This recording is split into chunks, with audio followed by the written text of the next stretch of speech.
Let me kick us off this morning. Just welcome everyone that is in attendance and those who are watching on cable television. My name is Rashad Young, the City Administrator for the District of Columbia, and I'm happy to be here with my friends and colleagues, former City Administrators, and Bo Schiff from DC Vote to talk about statehood as we kick off a week of activities that will lead to Mayor Bowser's testimony before Congress this Thursday on the issue of the District of Columbia becoming the 51st state. So welcome.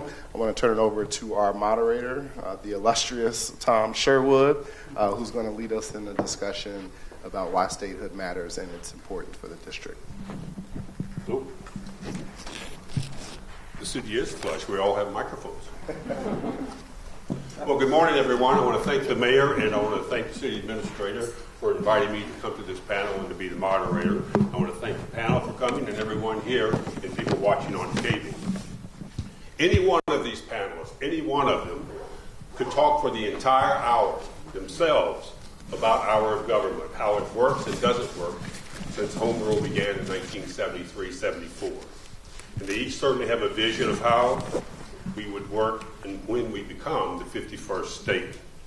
Equal footing with Maryland and Virginia and the rest of the nation. I want to introduce the panel. Their resumes are too long for me to talk much about them. But first, the city administrator's job was created by the Home Rule Act of 1973. The position is directly appointed by the mayor to an open-ended term. It is not subject to council approval. The Home Rule Act basically says the city administrator runs the city. Let's introduce the panel and get started right away with questions. Rashad Young was appointed by Mayor Bowser in 2014-2015. Alan Liu, if you just kind of raise your hands so people, because some of you have faded into obscurity. Alan Liu was appointed city administrator in 2010 with the Gray administration. It only gets worse. Neil Albert, right over there, appointed in 2009 for the Fenty administration. Robert Bobb, appointed in 2003 for the second Williams administration. Michael Rogers, appointed in 1995 for the fourth Barry administration. And Robert Mallett, appointed in 1991 for the Dixon Kelly administration. And that other guy on the end over there is not a former city administrator. He's Bo Schiff. He's a veteran political campaign consultant who is the executive director of DC Vote. Thank you, gentlemen. Let's get right to the questions. Notice the audience didn't applaud. Not all my questions are going to be this one. Mr. City Administrator, you're in the driver's seat now. We have a $15 billion budget, but the federal government pays about $600 million a year to run our court system, prisoner services, and for the U.S. Attorney to serve as our principal prosecutor. The federal government back in the 90s bailed out our $5 billion unfunded pension liability. And the district has paid higher rates for Medicaid than most every other state. Bottom line, some critics say the district can't afford to stand alone as a state. Does the District of Columbia have the financial and other resources to be the 51st state? Well, Tom, that's a great question, and it's a question that comes up often, as you know. And the mayor has said, and we are ready and prepared to become the 51st state. There is a significant amount of cost there, but how that cost is addressed over time isn't yet decided. So there could be some negotiations that we have with the federal government about how those costs get phased in. Some of those costs we could negotiate when and if they get picked up by the District of Columbia, but the most important part is that we have shown our financial responsibility and financial stewardship over the last 23 years. And so we're prepared from the amount of reserves that we have, from our bond rating, from our just cash management, that we can accept and prioritize new responsibilities. And so as we go down this path of statehood and begin managing, if we are successful at Congress, a transition plan, we will figure out how to structure those costs into our budget appropriately, like we have done every other priority that we've needed to address. Other panelists have a comment about that? Is this city financially Yes. ready? Yes, I think so, because let's keep in mind that the reason the federal government now has those costs that used to be district costs was because of the negotiation of the National Capital Revitalization Act. It was those kinds of costs plus the pension liability that put the district in the financial challenges that it faced in the 90s and led to the control board. So I think that where the district is now with the fund balance as it is, and if it's a state being able to tax income at its source to generate additional revenue, that it should be able to sustain itself. Yes, Tom. Yes, please jump in. This is a conversation, not a school class. Yes, thank you. I would agree with the city administrator, Rashad Young, in that there has to be a transition plan. But what is the cost for independence? I mean, if you move to the district, as I did back in 2003, it was a rude awakening when you watch elections that took place in areas around the district, and then you yourself, as a district voter, could not vote. It would not have representation in the Congress of the United States. So at the end of the day, what is the true cost of independence? And I think that having a transition plan, we should be independent in that we can manage our resources as other states are. There are challenges, but those challenges can be overcome. Thank you. Mr. Mallett and Mr. Rogers, you were city administrators in the early and mid-1990s, the heart of our financial woes. Apart from what local politicians did or did not do, how did not being a state affect your ability to serve the citizens? What could you do? What could you not do? Or maybe something you did do by stretching the rules to make the city work? Mr. Mallett? Well, I think it's... Sharon Pratt Kelly. Yes. I think it's... Speaking to the microphone. Yes. We want to capture every word. I think that just to add on to what was just said, I don't think there's any plan for statehood that anticipates a complete federal abandonment of the district financially. I don't think that's possible to do. There has to be continued investment in the district by the federal government, particularly in its infrastructure. It is, after all, a capital city. So I don't think anyone would expect a successful statehood to exist without some form of federal support. That said, when 2 out of every $3 is unavailable to district management for taxation, is an untenable situation. There's a lot of revenue that goes to Maryland and Virginia that is rightly supposed to be coming to the District of Columbia. That formula wasn't intended to make the district stronger.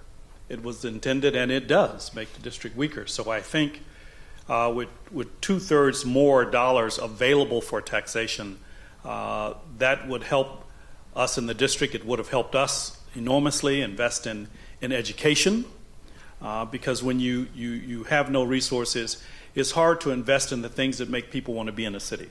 It's hard to invest in education, in local neighborhoods, in infrastructure, and other things that make a city livable. So I think I would have been able to do more of that had we been able to reach some portion of the income that is earned in the district. Let me follow up with your relationship at that time with Congress and members of Congress who want to tell the city what to do but not put any money behind it. What was your relationship with members of Congress? Well, initially it was quite good, as you may recall.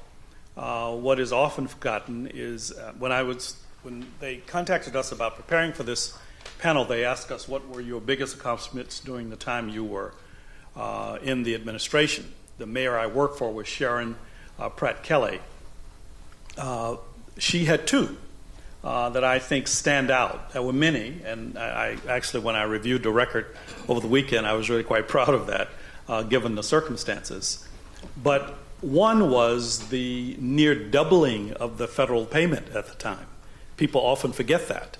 One of her first initiatives was to double the federal payment to $660 million. It had been around $350 million. So that was a huge assist for the district.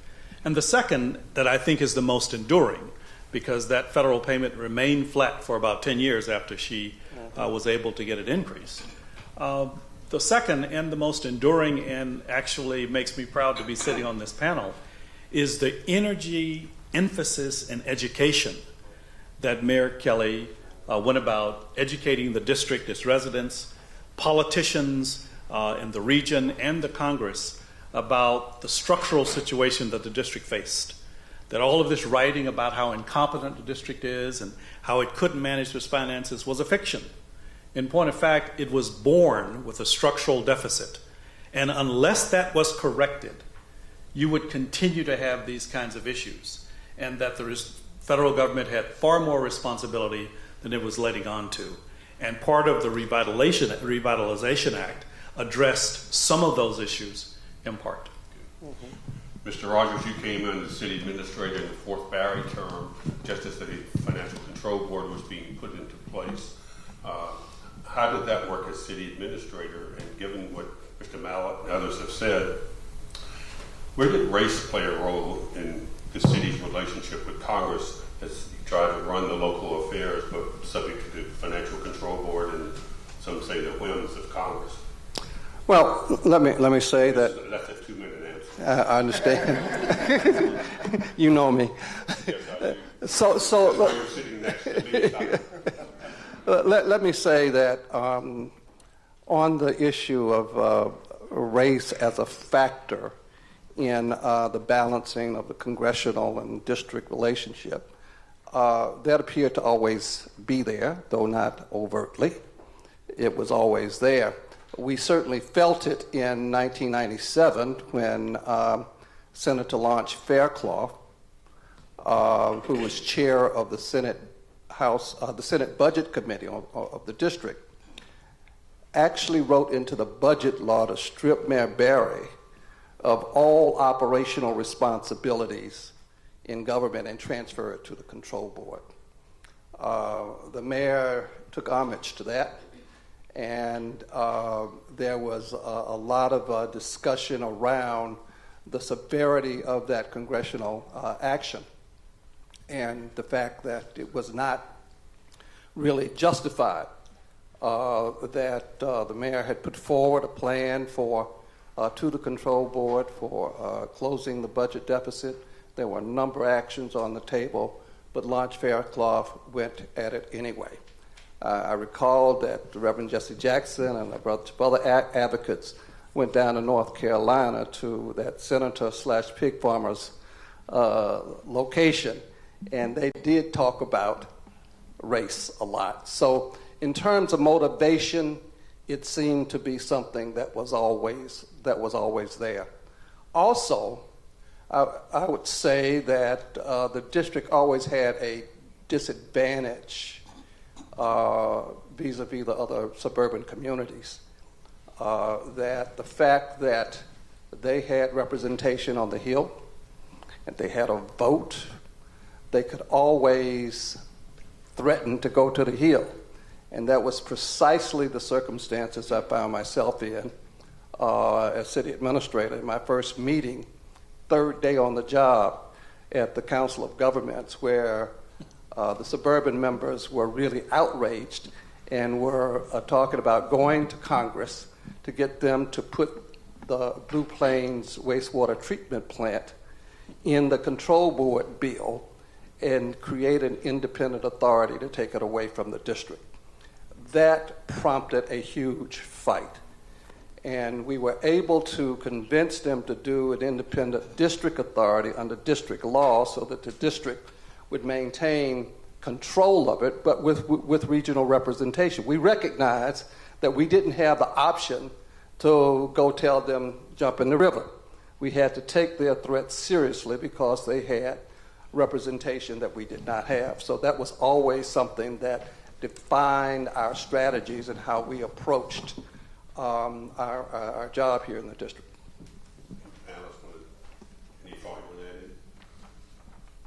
add? Mr. Bob, Mr. Albert, Mr. Liu, you all served in our city in the 2000s when we were coming out of the deep financial troubles.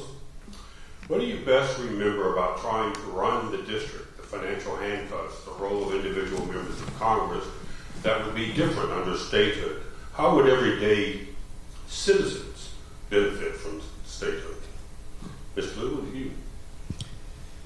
Talking to the microphone, that's why you're holding it. Okay. Can you hear me?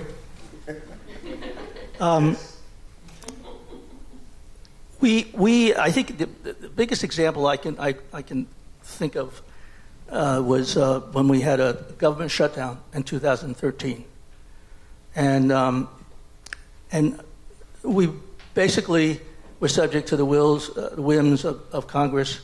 Our budget was held hostage by Congress. Even the monies that were raised through taxation within the district, that really wasn't federal monies, they were local monies. They were all tied into the budget. Our budget was tied into the federal budget. And for 16 days, a little bit over 2 weeks, we kept the government open.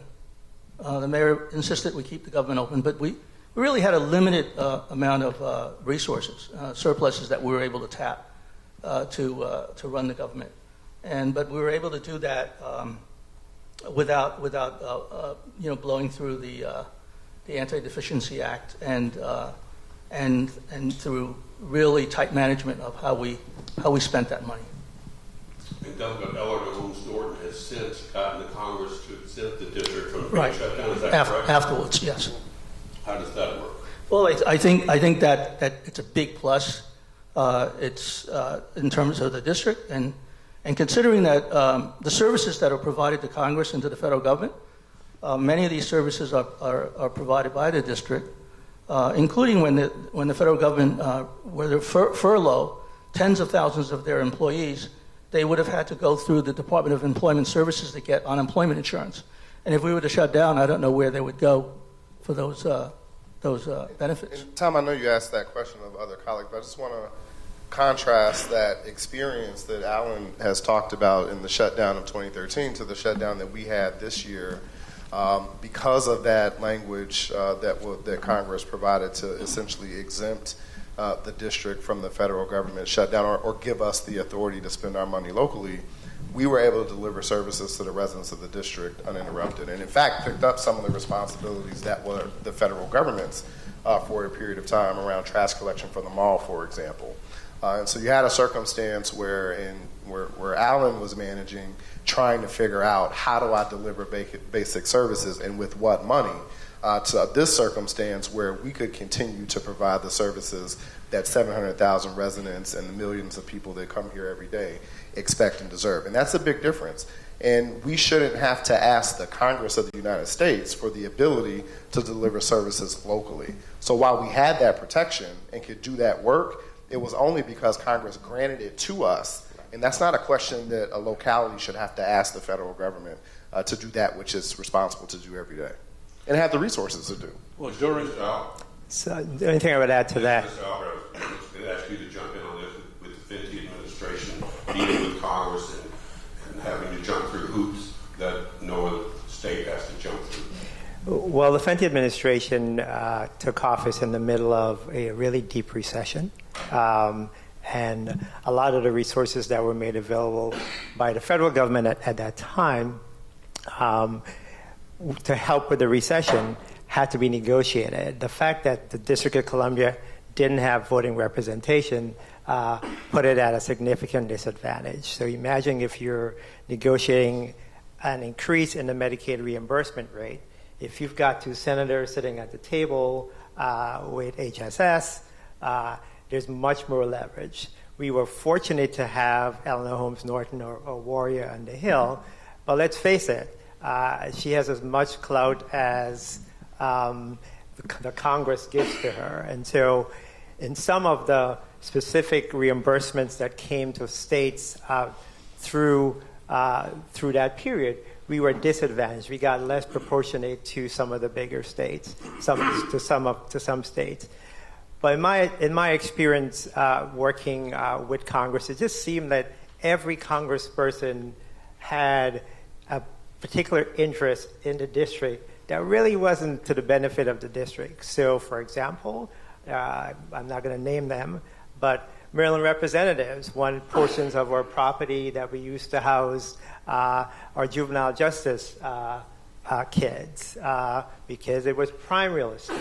And so every few months or every 6 months, there'll be a delegation from the surrounding jurisdiction asking what we can do to give those properties back to the state of Maryland. In addition to that, it seemed as though there was a sort of blatant disregard in my mind for the fact that we actually provided much more funding to the federal government than came back our way. And making that argument always seemed to fall on deaf ears. Tom. Well, that raises an interesting point that there are members of Congress who have full legislative authority according to the Constitution over the district, who on the one hand will stick their thumb in the eye of the district and be so critical, and I've asked the other city administrators. On the other hand, they would ask for favors or special actions. When I was in South Carolina, I went to the University of South Carolina to look at John McMillan's papers when he was the congressman overseeing the district for decades. And all his personal papers had people asking for appointments to this board or that board, or can he fix this? And he was essentially the mayor of the district. But as city administrator, you had to put up with the public criticism of the city and the side answers of, can you do this for me? Is that true? You don't have to name names. It's true.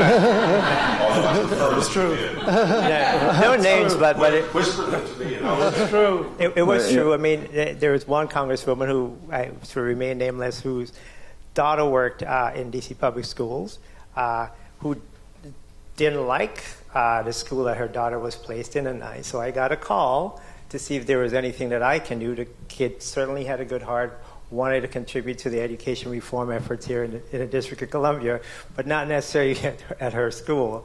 There's nothing I could do, but you got calls like that on a regular basis. I'm glad you don't get those calls, Rashad. Yeah. There is a... Did you speak into the microphone? Dr. Michael wanted to say that. Yeah.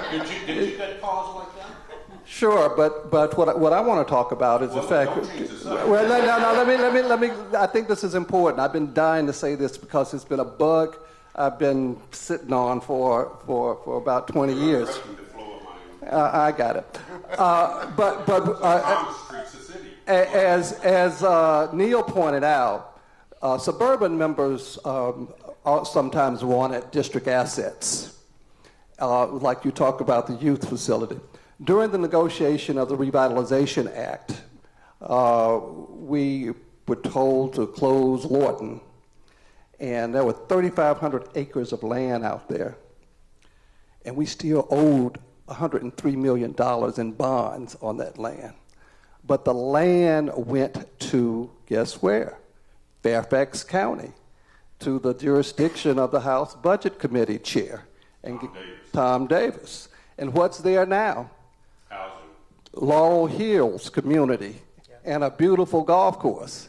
They benefited tremendously on that economic development posture because they were in the power and had a representative at the table to make that grab on their behalf. So Tom, before you change the subject, just on that subject, I think another way that the federal government influence sort of kept its thumb on D.C. was in a number of entities that were formed after the Revitalization Act. So, for example, NCRC, the National Capital Revitalization Corporation, had a number of federal appointees. I think there were 3 members appointed by the president. President Clinton, I think, appointed a few. And then when the Anacostia Waterfront Corporation was set up in Robert's time, they also had federal members appointed until we came in and got rid of all of them. But the reality was difficult to get anything done when the interests of the feds were not aligned to the interests of the local jurisdiction. Yeah, Tom, I'd like to approach it from 2 different aspects. with one small example. I recall when I first came here, the district cab system was on some funny little system, zone system, and a member of Congress was teed off as a result of that, and created somewhat of a snowball effect, lobbying the city administration, mayor's office, etc. And now we have as a result of that advocacy by a member of Congress, we have an entirely different taxi cab system in the district. But that was an emphasis. The other small point, when you're managing a city and you're advancing legislation, that legislation generally should be advanced into the city council. In our case, the council serves both as a city council and as a state legislature.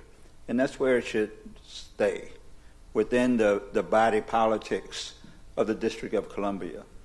But in our case, you can advance legislation before the city council, and then there's a Congress of the United States that does have some impact as to whether or not that legislation is good for the citizens of the District of Columbia, for whom they have no vote. I mean, it's actually even more insidious. And it's even more insidious in a way that the average citizen doesn't sort of fully appreciate. When your legislation does not have finality and someone else has the last word. The district at the time was going to the public bond market to finance its road and bridges and capital construction. So if you go and you sit and you talk to Finch, you talk to Moody's or S&P, they know that you don't have the last word. It makes the cost of your bonds more expensive than other jurisdictions. Now, that's an insidious thing, but that's a lot of money.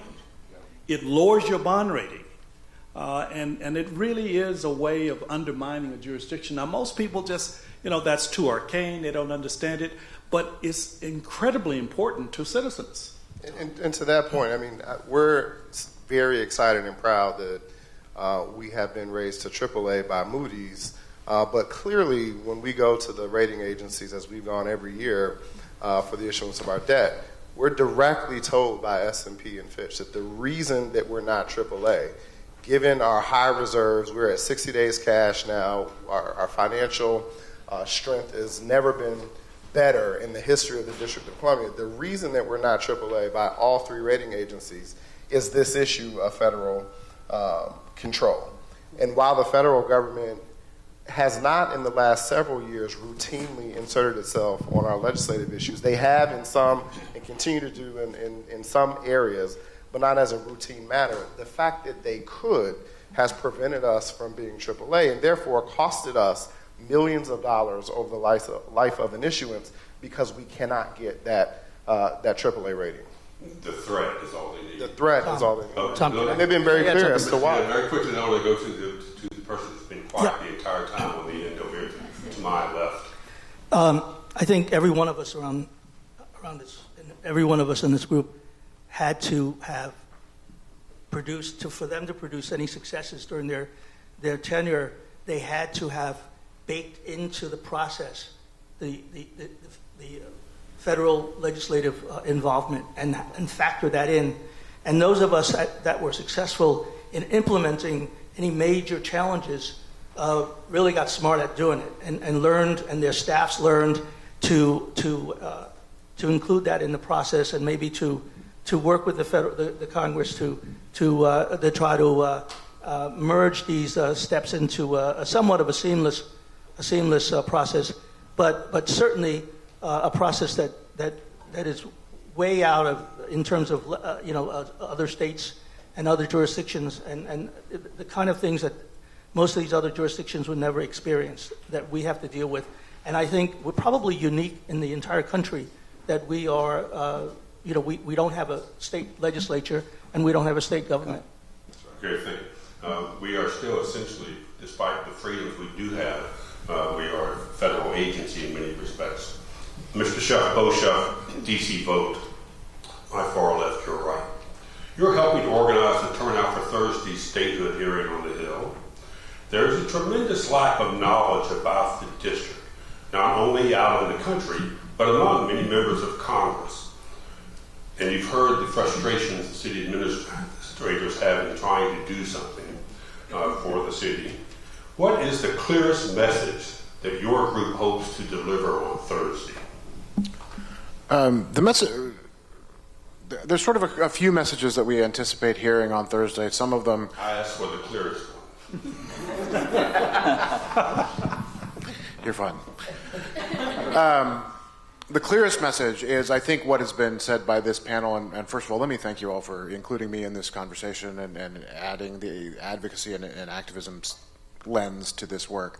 The clearest message is that DC is ready to become a state, is in a not only a financial position, because I think we talk about the financial cost of a lot of these decisions, but we also need to continue to talk about, and what we will talk about on Thursday, is the human cost of a lot of these decisions, right? Like millions of dollars from a bond rating is fascinating and really important and absolutely should be studied. But from a guy who wears jeans and is an activist, doesn't sort of translate. I do want to know what the human cost is to our prison population and how are they returning to the district. I want to know what the human cost is from the HIV and AIDS crisis and the needle exchanges that we couldn't deal with over time because of Congress's intervention. There are real live human costs to a lot of the work that a lot of the financial challenges, and I think we're going to hear those messages on Thursday of why do the people of DC deserve to be equal. I know Mayor Bowser is speaking, but can you give a little insight into what's going to happen on Thursday in terms of who's on the agenda? I can. The panel is the hearing is a congressional panel. It's a hearing of jurisdiction. The mayor, the chairman of the council, Phil Mendelson, the CFO, and then a gentleman from the Congressional Research Service will be the main panel. In addition, there's a veteran whose name is escaping me at the moment who will talk about what it's like to have gone to war for the country and not have voting rights, not have equality within the district. And then the minority witness is a gentleman from the Cato Institute whose testimony we've heard before, who will attempt to make an argument that the Statehood Act is unconstitutional. I put on Twitter over the weekend, is C-SPAN going to cover this hearing, which is important to our city, and I think should be important to the nation, but I haven't heard back. Do you happen to know if this is going to be on C-SPAN? The hearing will be streamed for sure on the Government Oversight and, the Oversight and Government Reform Committee's website. We have not heard if it'll be added to the schedule for C-SPAN 1 or 3. And can people submit written testimony? I will have to. Usually you can, in case any of these people sitting up here want to add a voice since they're not testifying. That's what I'm suggesting. I'm going to hope to get an assist from the audience. I'm going to phone a friend, if I could. What should citizens do? Do you want people to flood the Hill? Yes, absolutely. The primary ask for everybody is to come out for the hearing on Thursday. It starts at 10 a.m. in Rayburn. In the words of our Congresswoman, we want to flood the damn halls of Congress and make sure that everybody who is supportive of statehood, whether they're from D.C., the surrounding area, or flying in, like we have a woman who runs the Iowans for D.C. statehood. She is coming in to be a part of this effort. It will be her first visit to D.C. ever. She runs this effort in Iowa to get us equality, and she's never even been to the district, so we're excited to have her joining us, and we want everybody to come and join us. ShowUp4DC.com is the best way to find information. It's the number 4, so it's showup4dc.com is how you can get all the information and where to go and what to do. Tom, in the nature of things you would have liked to have done but you were not able to do, it just occurred to me sitting here, people forget. When you were in the position of the district, you spent a lot of time trying to figure out novel ways to tax people, to get more money from people, to get more revenue because you needed it. So we proposed a kind of a London-style that's one of my questions. Casino. But lo and behold, who now has gaming? Maryland. Six casinos. Yeah. But the district was told it could not do it, and how dare we do it? In fact, I remember having a meeting, and all of the clergy in the region, I had a meeting up in one of the rooms, and it must have been 120 members of the clergy, and the last one walking in, I'm Methodist, so the district superintendent for the Baltimore-Washington Conference walked in. I said, well, I know when I'm licked. I mean, it was just done. And it just amazed me that just a few years later, there was gaming. Also, there was an effort to have speaking environmentally, a bottle tax in this city. Before we got rid of the paper bags, the Tommy Wells, there was a referendum, in fact, and had it even passed, there was some feeling Congress would kill it. But we could have, if you ever see the Anacostia River and the millions of bottles that end up there, I think we should sue Maryland because it all comes down to Maryland. Maryland wants to sue Pennsylvania. But the fact is, we couldn't do anything about it because we couldn't pass a law, and Congress would overturn anything that we voted for. Is that right? Okay. Let me ask a question which every person I speak to, my brother who's a Baptist minister in Georgia, other people, he says, well, if you become a state, what happens to the nation's capital? And we all hear that, well, to make it technical, there will be a small area carved out between the Congress and the White House and maybe a couple other buildings, federal buildings, and that'll become the new federal capital of the country. But what happens when you want to have police protection, fire, water, sewer, all kinds of services? How would that be worked out where this would be like the Vatican, I guess, inside Rome? How would it be independent? How would it be also dependent upon the city? And one of the reasons we have a capital is because the members of Congress didn't want any one state to have undue influence over the Congress. We would be, as a state, in a great place to cut off the water. Well, we're not cutting off the water. We're not cutting We're not going to cut the water off, Tom. Yeah.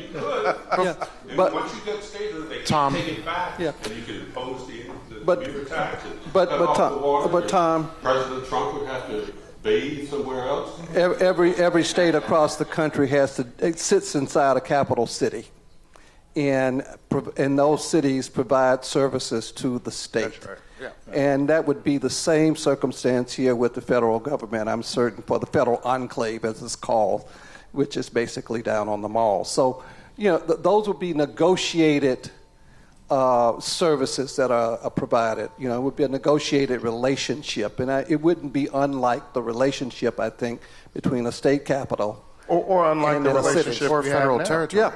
I mean, we provide water service and police service and fire service throughout the district, and the federal properties and the federal institutions are no different than our neighborhoods. Are we compensated for that when we have a police officer on every corner when there's a motorcade going through town for the vice president, let alone the president?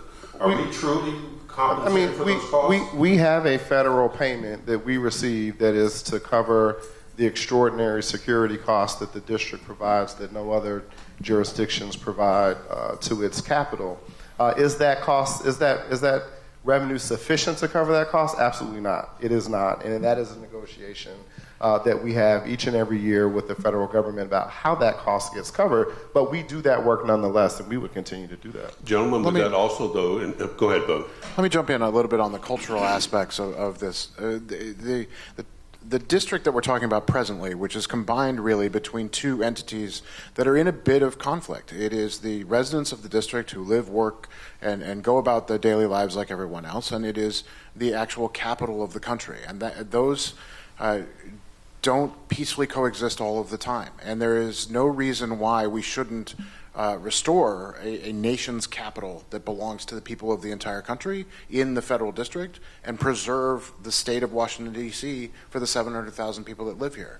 There is, in fact, a need for those separations. There should be a glorious shining light on the hill for the entire country, and there should be a territory that exists for the folks that live in this area. So there's other reasons beyond just sort of the machinations of how you separate the pieces.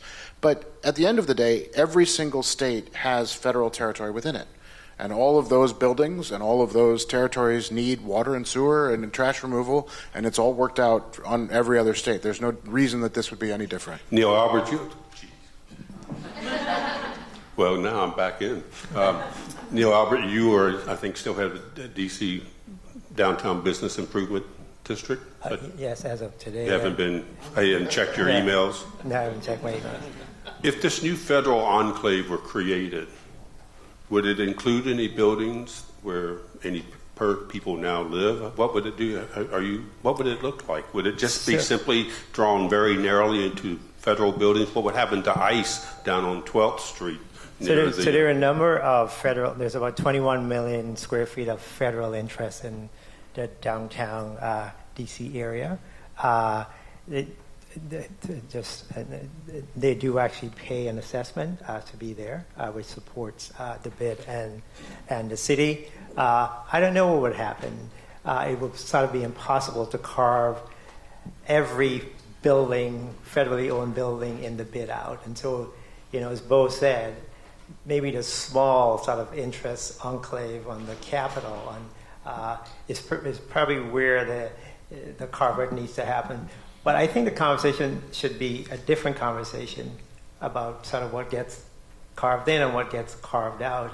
As everyone said, there are federal interests in almost every state, and even in the territories, and there's a peaceful coexistence. Money flows back and forth. I was just in St. Thomas, the Virgin Islands, where the biggest facility that's being rebuilt after the hurricane is a facility for ICE, right? So on local land, being built with federal dollars. So there's a relationship that happens.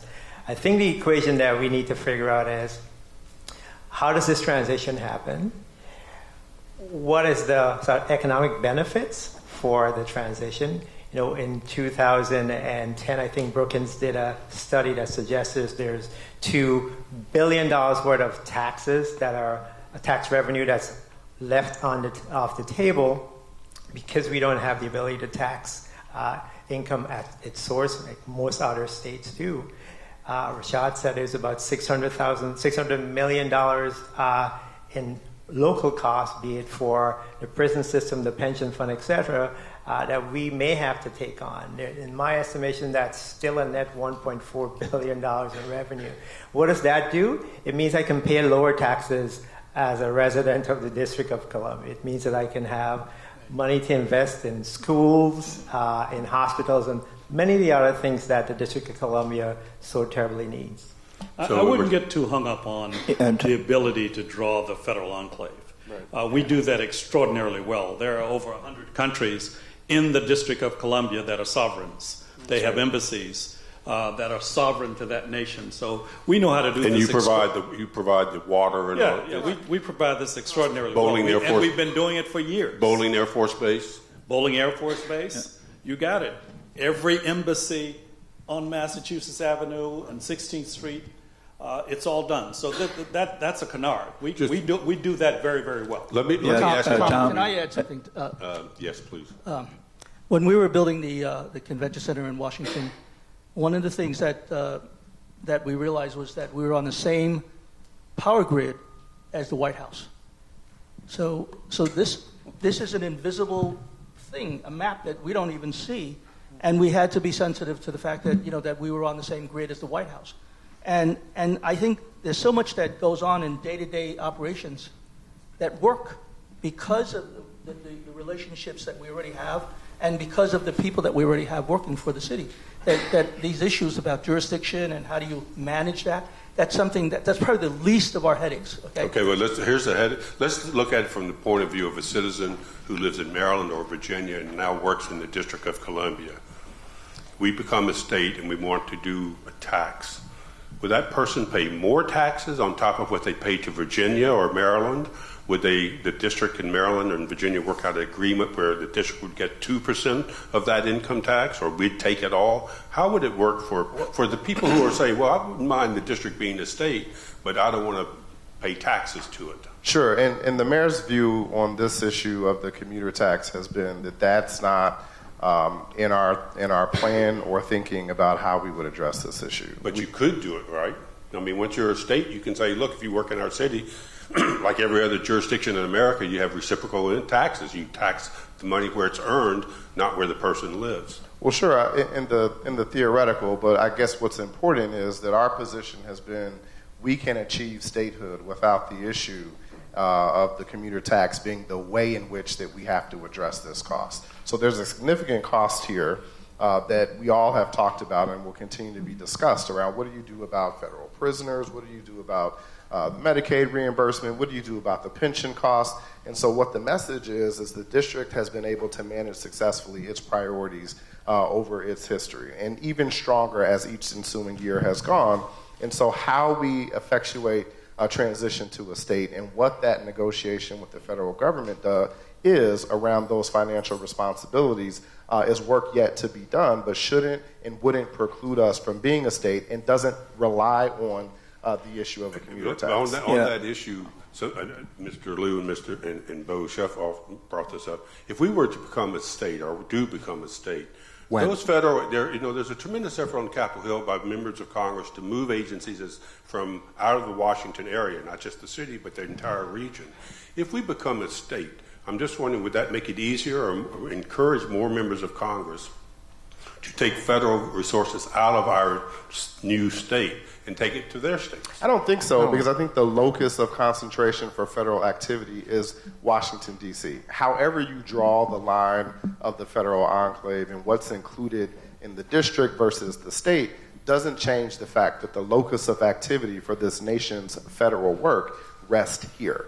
And so because we're a state with a different boundary which represents the district, has nothing to do with the work that the hundreds of thousands of federal workers do and need to do in proximity to the Capitol and in the headquarters of federal agencies. I think it's important also in all of these conversations, as we're talking about how do you negotiate the relationship with the federal government, whether or not we're going to move people out of the area if other Congress people, is the lack of senators that the district presently has. Is that if we have 2 additional senators, or 2 senators at all, for the residents of the district, and you want to move a building out of D.C., out of the new state, into Montana, you're now on equal footing again. And we actually have advocates on our behalf. As we're putting together the reimbursement or the agreements on the ICE building that's not directly connected to the federal enclave, we now have 2 advocates in the Senate working on our behalf. Like, that is a vital piece of this entire math. And it needs to be in consideration. Not only to be at the table, but to have an equal footing in that room as every other senator. I think just make a point about this issue of representation, because we ask Congresswoman Norton to carry a lot of water for us, and she does it successfully and has done it for a long time. But just Friday, I had a discussion with an agency director about an issue with a federal agency, and it's an issue that is affecting many states across the country as to their position on this particular stream of funding and how it gets implemented. And all of those states, I am certain, are going to talk to their congressional delegation and their senators about the position this agency is taking with the states vis-a-vis this particular program, and we don't have the ability to have that same conversation. So when you talk about what this means for residents of the District of Columbia, it really is about how we can manage our programs, implement things that they need, and have advocates with the feds who we want to be in partnership with about how those things work. I don't have a senator to call to say, could you go to agency so-and-so and help us deal with this issue that I know Maryland, Virginia, and 15 other states are dealing with. Former Texas Senator Kay Bailey Hutchinson, who used to live in my building in Southwest, when I asked that question to her, she said, but you have 535 people looking out for you. Yeah, that's... We'll leave it at that. Leave it at that. Yeah, you should hear what I said to her. Hey, Tom? National Capital Planning Commission. I'm sorry. Yeah, I just wanted to make one comment, and that is we have to fight for statehood.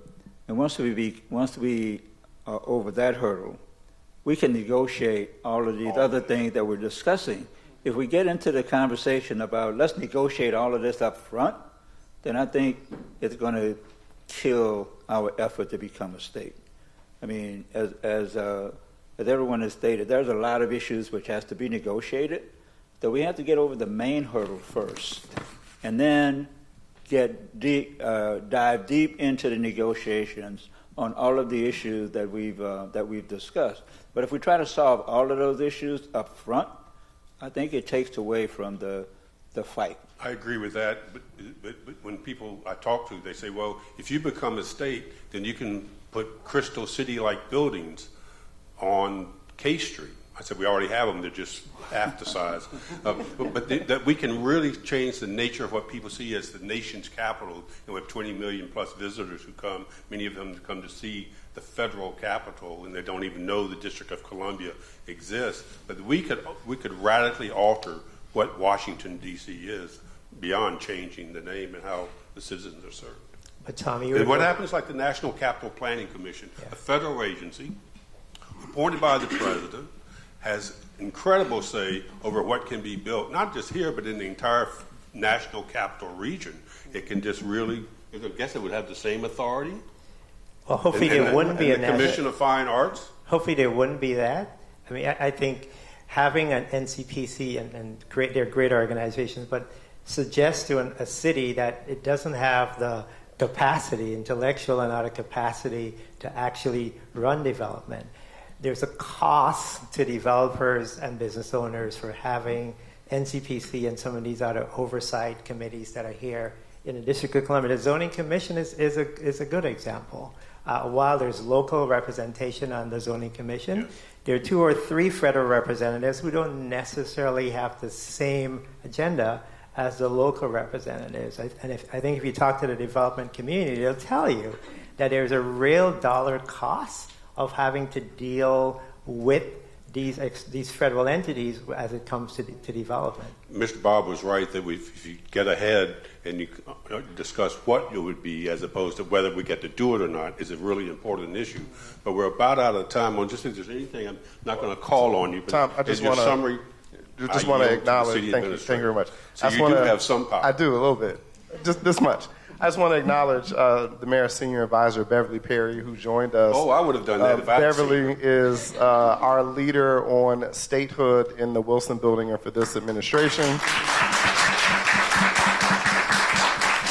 Let the record show, when I introduced the panel, they didn't get any applause. That's true. You did. Ms. Perry gets the applause and has been working very hard to both prepare us for this hearing on Thursday, but leading all of our statehood initiatives over the last several years. And it's that work of her office and many other volunteers and the residents of the district that have led to this bill even being considered in the Congress and this hearing taking place. 1 minute, any gentleman? Well, the only thing I would summarize. say is I understand the need for certain political positions. I get that. I'm not stupid. But when you really get right down to it, this is about money. It's about power and it's about money. And at some point, those issues that you don't talk about are going to trip you up. You used to be able to say it was about race and about money. Far less able to say that this time. Actually, the race thing may help you this time. In fact, the population is under 50% black now. Yes. And So 40-something white. So I don't think we should fool ourselves about the struggle this will be. This is about power and it's about money. Mr. Rogers, briefly. Let me join Bob in that, because one of the things I heard is that in the practicality of it, what we used to call the commuter tax was kind of off the table as a start of the negotiations. If that's the case, you still have a question, as Bob was saying, where's the money going to come from to support the activities of a state? In the negotiations, it's got to come from somewhere, and you got to keep focused on that fact. As the policy groups do the analysis and look at the cost of operating as a state and look at the options for other revenue, you'll be guided by that. But I understand in the practicality of it all, if you go in leading with our old friend, the commuter tax, you've got a whole lot of enemies surrounding from the beginning. Many people think you just want to be a state so you can raise taxes. Right. Wrap it up, Mr. Liu, Yes, please. I agree with Robert Bob in the sense that if we get caught up in the weeds and into there's so much minutia that we would lose sight of the goal. And the goal is statehood, and I really believe that with the combined talents of those in the district and those in the federal government, that those details can be sorted out, and that we could arrive at a solution that would work for both parties, and that we would have a state Work for the nation. that would work for the nation? Both. I think that's right. It is up to us to decide how we raise and spend our own local revenue. The mission of the statehood organization or the statehood movement is that all powers not reserved to the Congress are left to the states. So even if you were to give us representation, even if you were to give us legislative and budgetary autonomy, we would never achieve full equality without statehood, because there are all those unenumerated rights that flow from the Constitution. We presently have a city council of 548 members and 2 different mayors or governors, in that we do not have control at the end of the day of our own decision making, and we should have that ability, and we should have the full representation and full advocacy in the Congress. All right, I think that's... I would just say that the focus here and the message is around equal rights, around representation, and around civil rights. 700,000 people ought to be able to vote for its representation, like the millions and hundreds of millions of residents across the United States. Would the argument still be there, though, if there were 300,000 people? No, it wouldn't. The argument would still be there if there were 2 people, because people in the United States, citizens of the United States who pay federal taxes, deserve representation. That's what this country was founded on. That's what was committed to by the framers in Washington, D.C., and the residents who live here should be treated no differently. It really is a simple matter that we simply want to be treated with the dignity and respect that all American citizens are treated. I want to thank the panel for coming. Maybe you can applaud them this time. Thank you again, City Administrator Young and Mayor Bowser, for allowing us to have this program. It's going to be a full week of statehood activities. Participate as much as you feel like you need to or want to, but we'll be watching.